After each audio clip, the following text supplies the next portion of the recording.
Bismillahirrahmanirrahim. Assalamualaikum warahmatullahi wabarakatuh. Pemirsa MTA dimanapun Anda berada, senang sekali kami dapat menjumpai Anda dalam season terbaru program Titik Terang.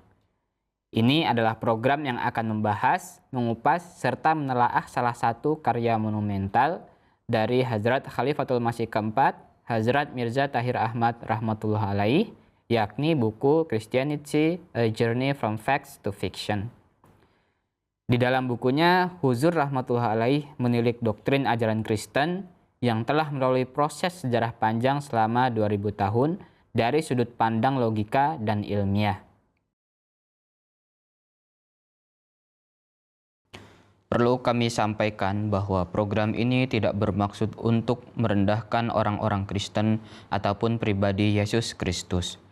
Sebagai Muslim, merupakan suatu unsur mendasar dalam keimanan kami untuk mengimani kebenaran Yesus Kristus, menerima beliau sebagai seorang Rasul Allah yang istimewa dan terhormat.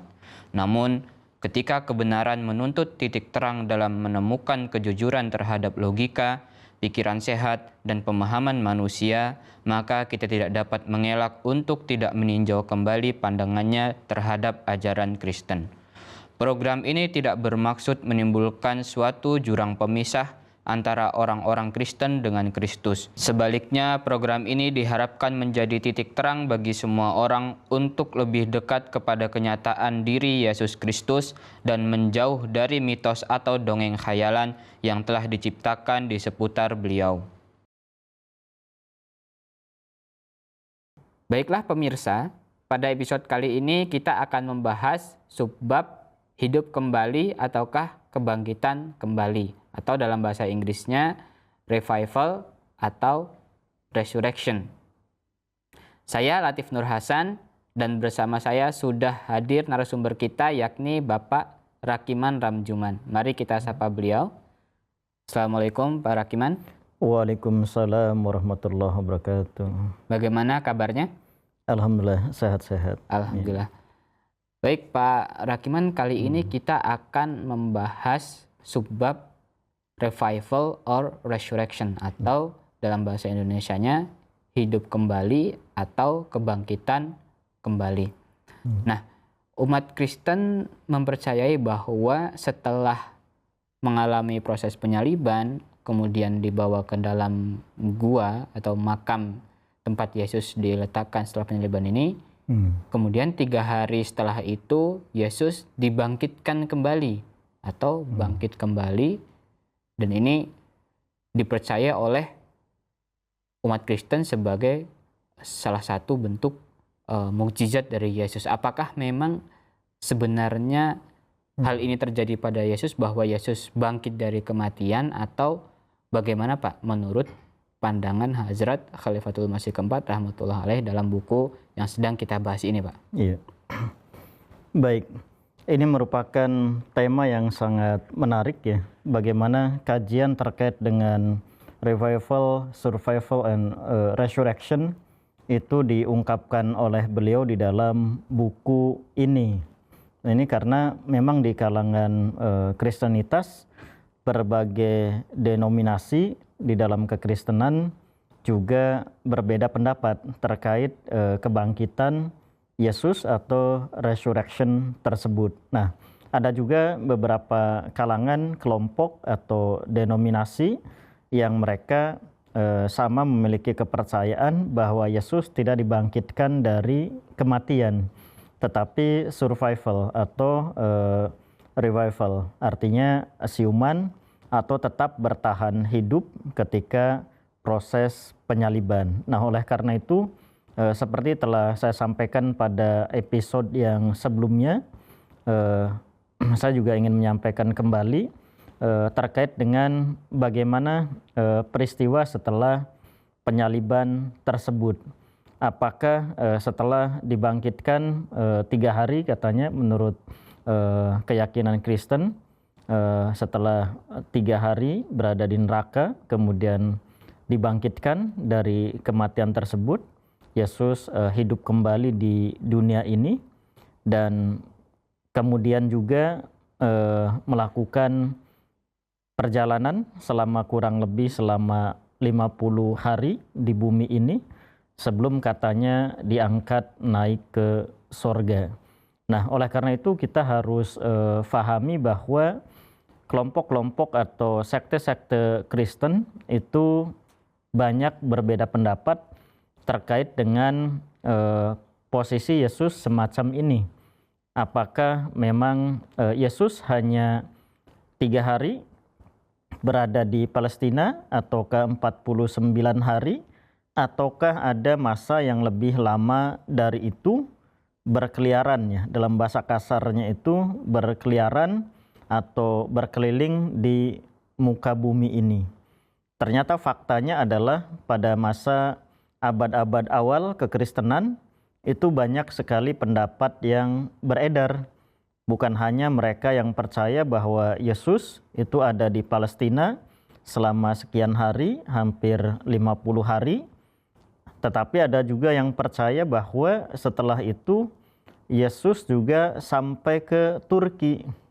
Iya, sampai ke Turki, dan artinya adalah itu 11 tahun setelah peristiwa penyaliban. Nah, anggap saja peristiwa penyaliban itu terjadi pada tahun 33 Masehi. Artinya kalau 11 tahunnya ketika Yesus dikatakan sampai ke Turki, itu artinya tahun 44 Masehi.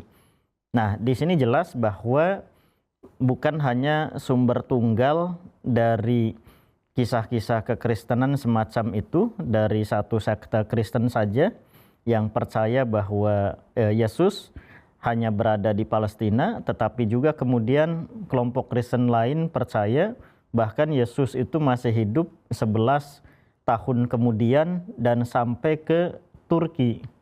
Nah, data-data semacam itu ada sampai sekarang bisa kita baca, ya. Nah, ini artinya adalah bahwa terkait dengan peristiwa yang kalau memang dianggap ini supranatural dan dahsyat menurut mereka karena kebangkitan sosok seorang manusia atau seorang utusan Tuhan dari kematian, ini adalah peristiwa yang sangat jarang terjadi, tetapi pada kenyataannya di kalangan mereka sendiri terjadi perbedaan pendapat. Nah, ketika ini terjadi perbedaan pendapat, artinya ini tidak dianggap sebagai mujizat sebenarnya. Karena apa? Dalam konteks kisah-kisah yang lainnya lagi, bahkan itu tidak dianggap sebagai satu mukjizat. Ada kelompok Kristen, denominasi tertentu atau sekte tertentu yang juga tidak mempercayai masalah resurrection dari Yesus Kristus. Mereka sekedar percaya bahwa Yesus itu hanya survival atau revival. Nah, ini ada. Sayangnya saat ini kajian mengenai itu tidak terlalu ditekankan. Tapi gereja-gereja yang masih mempercayai hal itu juga masih ada sampai sekarang, ya. Nah, itu. Baik, jadi memang berbeda pendapat Pak ya dari berbagai kelompok di Kristen ini. Ada yang mempercayai bahwa Yesus ini memang dibangkitkan, tapi ada juga yang menolak Pak ya. Baik, tapi kita akan membahas dari sisi kelompok yang mempercayai bahwa Yesus ini benar-benar dibangkitkan Pak ya. Apakah secara ilmiah mungkin ya untuk seseorang itu benar-benar bangkit dari kematian ke tubuh yang sama yang pada saat dia ini mati, Pak? Iya. Nah, oleh karena itu penulis buku ini yaitu Hadrat Khalifatul Masih Ar-Rabi rahmatullah alaih, Hadrat Mirza Tahir Ahmad, menyuguhkan beberapa fakta, ya, beberapa dalil yang itu kaitannya dengan nakli dan juga akli. Artinya secara kitab suci dan juga secara ilmiah, secara logis. Nah, dalam proses ilmiahnya, misalnya belum menyatakan bahwa skenario tentang kembali hidupnya Yesus dari kematian itu menampilkan banyak permasalahan. Nah, di awal beliau sudah tekankan itu, menampilkan banyak permasalahan.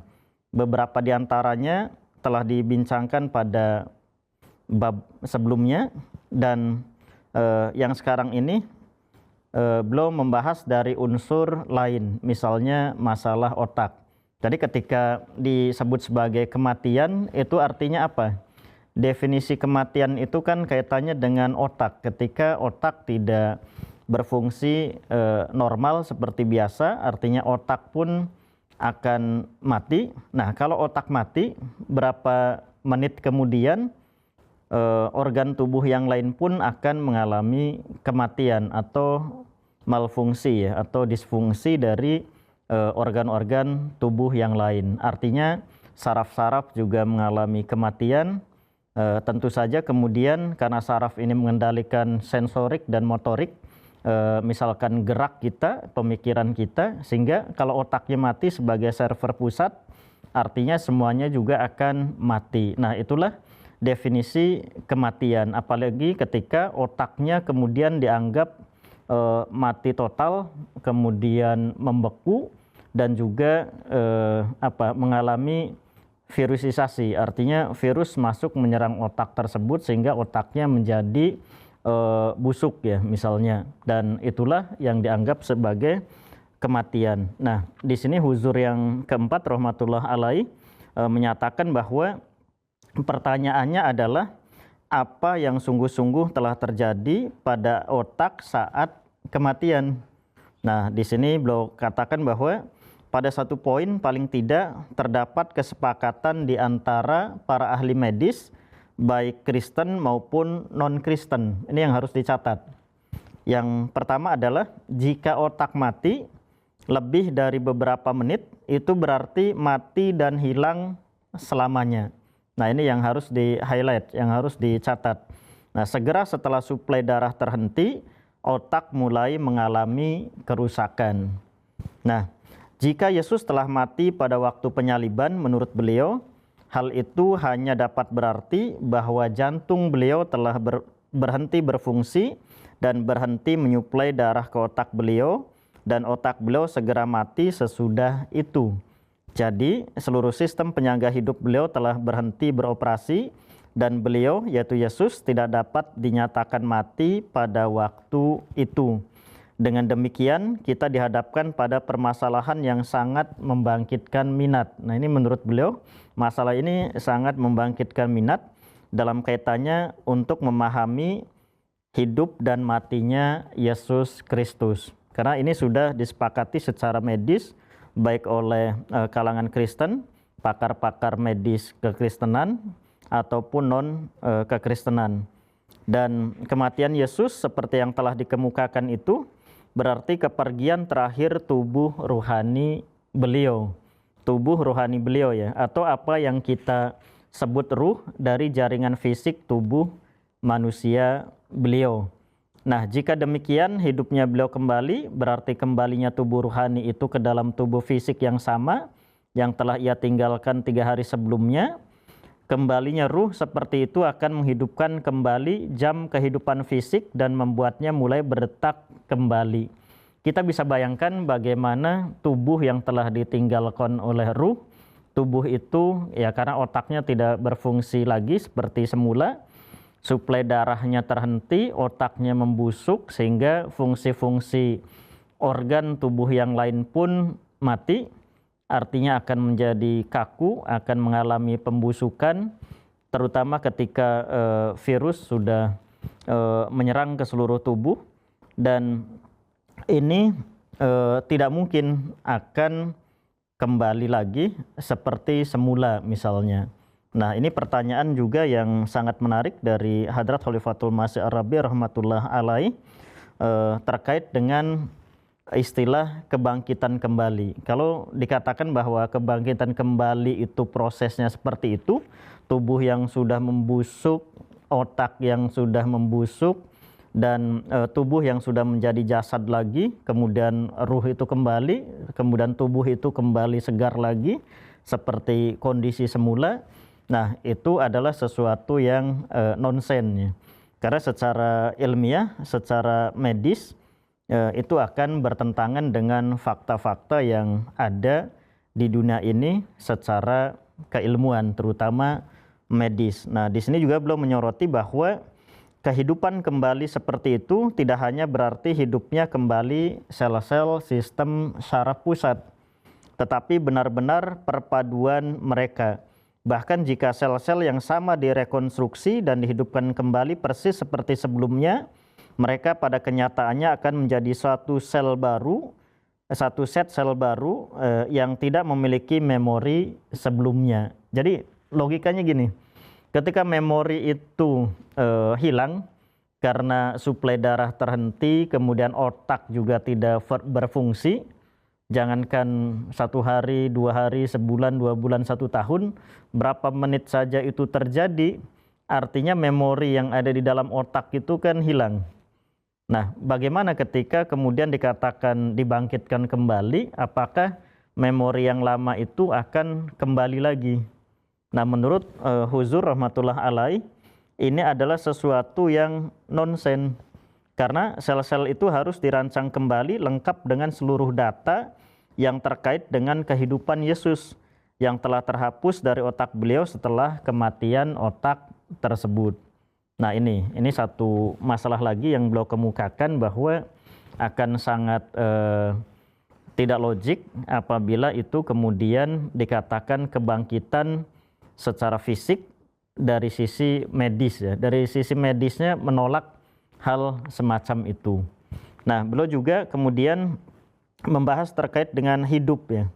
Seperti yang kita ketahui, sabda beliau terdiri dari sebuah kesadaran yang diisi dengan informasi yang disimpan oleh miliaran neuron dalam otak. Artinya di dalam otak itu ada miliaran neuron dan itu kemudian terbagi dalam data informasi yang terkomputerisasi, yang lebih rumit dan saling terkait, yang diterima melalui panca indera. Nah, jika data itu terhapus, kehidupan juga akan terhapus. Oleh karena itu, hidupnya kembali otak Yesus berarti pembangunan dan perakitan sebuah komputer otak baru dengan software atau perangkat lunak yang sama sekali baru. Apabila itu terjadi, kebangkitan Yesus secara fisik seperti tadi, otaknya kembali lagi, tentu saja itu tidak mungkin, dan yang memungkinkan adalah kebangkitan atau munculnya sosok yang baru lagi, yang akan menyimpan, merekod kembali data-data baru. Karena data-data lamanya sudah musnah dengan berhenti atau matinya otak yang sebelumnya ya. Nah, di sini hal yang kompleks atau rumit ini juga terkait dengan aspek kimia seluruh bagian tubuh lainnya pada Yesus. Di sini dikatakan untuk menghidupkan kembali tubuh itu, proses rekonstruksi kimiawi yang maha besar harus dijalankan. Kita bandingkan saja dengan teori terkait dengan teleportase yang sedang dikaji, sedang diteliti saat ini, bagaimana untuk mengembalikan partikel atau sel-sel tubuh benda yang awalnya misalkan diteleportase, dihancurkan menjadi sel-sel atau menjadi partikel-partikel kecil, kemudian dikembalikan lagi menjadi wujud sebelumnya. Sampai saat ini pun teknologi yang paling canggih sekalipun itu belum bisa menghasilkan proses semacam itu, menghilangkan benda yang sudah ada menjadi partikel-partikel, mengirimnya ke tempat lain dan mengembalikan lagi ke tempat semula dengan wujud yang semula. Artinya secara komputerisasi ini juga itu belum ditemukan hasilnya ya. Dan kalaupun bisa terjadi, itu akan berantakan. Wujud yang aslinya tadi tidak akan terwujud atau menjadi wujud yang semula ya. Itu secara fisiknya, secara otaknya juga akan sama. Nah, dengan demikian kalau itu dianggap sebagai mukjizat yang maha besar, pertanyaan berikutnya juga akan muncul menurut beliau ya. Siapa yang telah dihidupkan kembali dan dengan dampak apa? Apakah Yesus yang lama ataukah Yesus dengan rekod informasi yang baru seperti tadi kan, karena otaknya harus dengan otak yang baru. Rekaman informasi di otak yang lama sudah hilang. Apakah manusia dalam diri Yesus ataukah Tuhan dalam diri beliau? Nah, ini karena dikatakan bahwa beliau itu kan Trinitas. Bahkan kita di sini belum membahas mengenai Roh Kudusnya. Otak Roh Kudusnya ada di mana misalnya. Nah itu, ini baru dua kan, otak Yesus sebagai manusia dan ataukah otak Tuhan dalam diri Yesus itu sendiri.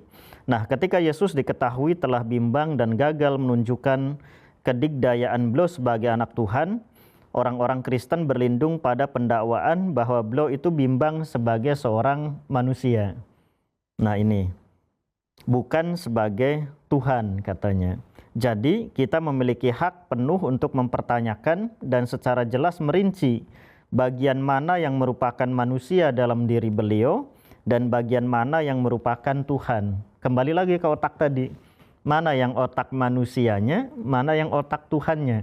Kalau otak manusianya hancur, rusak, apakah otak Tuhannya juga hancur atau rusak?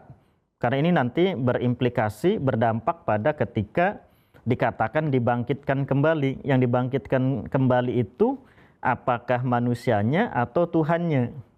Nah semacam itu. Jadi pertanyaannya akan semakin rumit seperti itu. Nah ketika otak itu dihidupkan kembali, adalah unsur manusia dalam diri Yesus yang telah dihidupkan kembali. Sebab zat Tuhan dalam diri Yesus tidak membutuhkan sebuah otak lahiriah untuk menopangnya. Jadi ini yang juga harus dipahami. Nah, sedangkan bagi zat Tuhan itu, ia hanya berfungsi sebagai suatu wadah selama persinggahannya terdahulu di bumi seperti suatu sarana ruhani. Nah ini juga harus dipahami karena skenario ini kemudian bisa kita baca dibenarkan oleh dalil nakli dalam kitab-kitab Kristen sendiri. Artinya yang dibangkitkan itu bukan fisiknya, tapi ruhaninya. Kalau itu memang benar-benar dibangkitkan. Misalnya di sini Huzur rahmatullah alaih menyitir Korintus 1 pasal 6 nats yang ke-14. Di sana dikatakan Allah yang membangkitkan Tuhan Yesus akan membangkitkan kita juga oleh kuasanya. Artinya apa? Yang dibangkitkan itu bukan hanya Yesus, tetapi juga manusia yang lain. Nah itu. Kemudian di sini juga diterangkan dengan jelas bahwa yang dibangkitkan itu adalah bukan tubuh jasmaniahnya, bukan tubuh alaminya, tetapi tubuh ruhaniah. Nah, di sana dikatakan, demikianlah pula halnya dengan kebangkitan orang mati, ditaburkan dalam kebinasaan, dibangkitkan dalam ketidakbinasaan, ditaburkan dalam kehinaan, dibangkitkan dalam kemuliaan, ditaburkan dalam kelemahan, dibangkitkan dalam kekuatan. Yang ditaburkan adalah tubuh alamiah, yang dibangkitkan adalah tubuh ruhaniah. Jadi dalilnya saja menyatakan seperti itu, yang dibangkitkan adalah tubuh ruhaniah. Jadi bukan jasmaniah, bukan fisik seperti yang ingin dipahamkan oleh saudara-saudara Kristen terkait kebangkitan tubuh Yesus yang disebut sebagai resurrection tadi, resurrectionnya.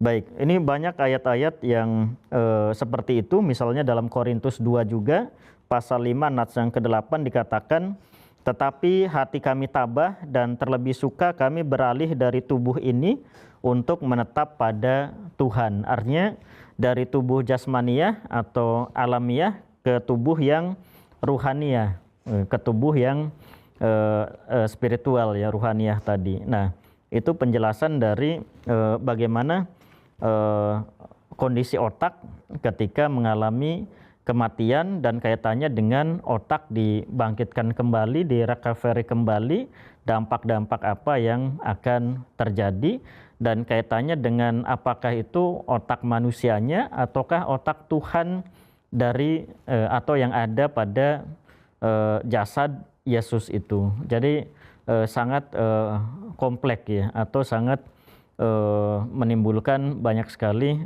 pertanyaan kalau terjadi seperti itu. Baik.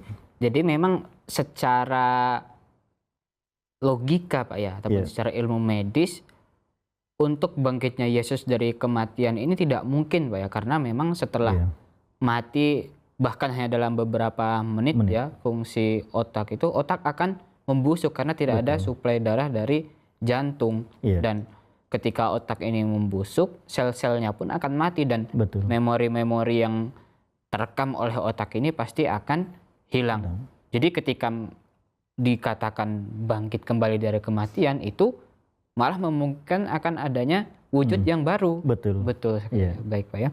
Nah, sangat menarik pembahasan mengenai hidup kembali atau dibangkitkan kembali ini Pak ya. Iya. Akan tetapi sayang sekali kita dibatasi oleh waktu. Insya Allah kita akan membahas mengenai subbab ini lagi di Iya. episode yang berikutnya. Jazakumullah atas pemaparannya Pak Rakiman. Iya. Baik. Baik. Pemirsa MTA dimanapun Anda berada, alhamdulillah demikianlah pembahasan kita pada episode kali ini terkait subbab hidup kembali ataukah kebangkitan kembali atau revival or resurrection. Semoga bisa menjadi titik terang dan khazanah ilmu serta iman bagi kita semua. Amin. Insya Allah kita akan bertemu lagi di program Titik Terang episode berikutnya. Kami pun ingin mengajak Anda untuk senantiasa menyaksikan program-program menarik MTA lainnya, terutama khutbah Jumat Hadrat Khalifatul Masih Al-Khamis Ayyadahullahu Ta'ala bin Nasril Aziz hanya di MTA Indonesia. Jazakumullah atas perhatian dan kebersamaan Anda. Saya Latif Nur Hasan beserta kru MTA yang bertugas mohon undur diri. Wassalamualaikum warahmatullahi wabarakatuh.